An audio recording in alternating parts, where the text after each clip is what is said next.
Assalamualaikum semuanya. Pembunuhan petugas polisi di negara bagian Nuevo León di bagian utara Meksiko tercatat meningkat 143% dari tahun 2019 sampai tahun 2022. Pada tahun 2022, 17 polisi tewas di Nuevo León, dibandingin dengan hanya 7 orang saja sepanjang 2019.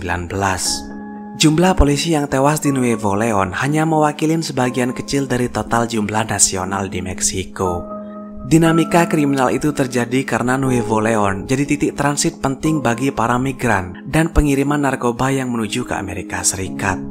Jadi, Nuevo León adalah salah satu pusat ekonomi penting di Meksiko yang punya hubungan dekat dengan Amerika Serikat.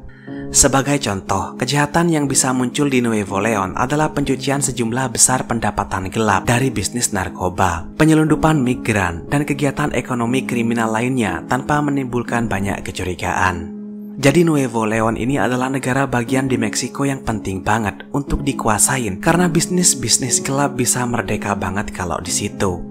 Dan yang perlu kalian tahu juga, kalau di Nuevo León itu hanya ada satu penguasa kartel, yaitu kartel Del Noreste. Maka meningkatnya kekerasan dan pembunuhan petugas polisi di Nuevo León tampaknya terkait dengan keinginan kartel Del Noreste untuk memperluas wilayahnya ke Tamaulipas dan Monterrey.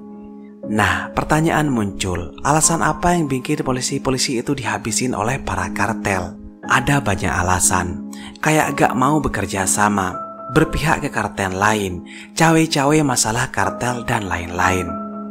Nah, pada kesempatan kali ini saya akan membahas sebuah video serem yang latar belakangnya terkait dengan dinamika kekerasan, tepatnya masalah antara kartel dan polisi di Nuevo León. Seorang wanita bernama Maria Georgina Gomez Coronado, usia 29 tahun, adalah seorang pelaku prostitusi yang khusus untuk melayani anggota kartel. Sebenarnya sih dia nggak khusus ngelayanin para kartel aja, orang sipil juga bisa, tapi karena tempat prostitusinya dekat dengan camp kartel Del Noreste, maka Maria jadi langganan anggota kartel. Nah, karena si Maria ini sering banget ngelayanin anggota kartel, maka dia kenal dengan banyak anggota kartel. Bukan hanya kenal, tapi juga sedikit banyak tahu informasi tentang kartel, kayak strategi yang akan mereka lakuin, terlebih untuk para pengedarnya. Di kepolisian juga tidak semuanya kerjasama bareng kartel. Ada juga yang gak mau disuap, gak mau diajak kerjasama, itu ada. Bahkan ada yang emang terang-terangan nangkepin para pengedar di jalanan. Karena polisi dapat informasi kalau si Maria ini deket sama kartel, maka polisi nyoba untuk menggali informasi dari si Maria. Polisi ngasih upah pada si Maria setara 1,5 juta rupiah per minggu untuk informasi yang dia berikan. Maria setuju dan ngasih informasi yang dia ketahuin. Dan informasi itu memang ngebantu. Beberapa anggota kartel yang biasanya adalah pelanggan Maria ketangkep satu-satu. Mau nggak mau, anggota kartel melancarkan serangan ke polisi di daerah Nuevo León, sekaligus nyari tahu tentang bocornya informasi internal kartel.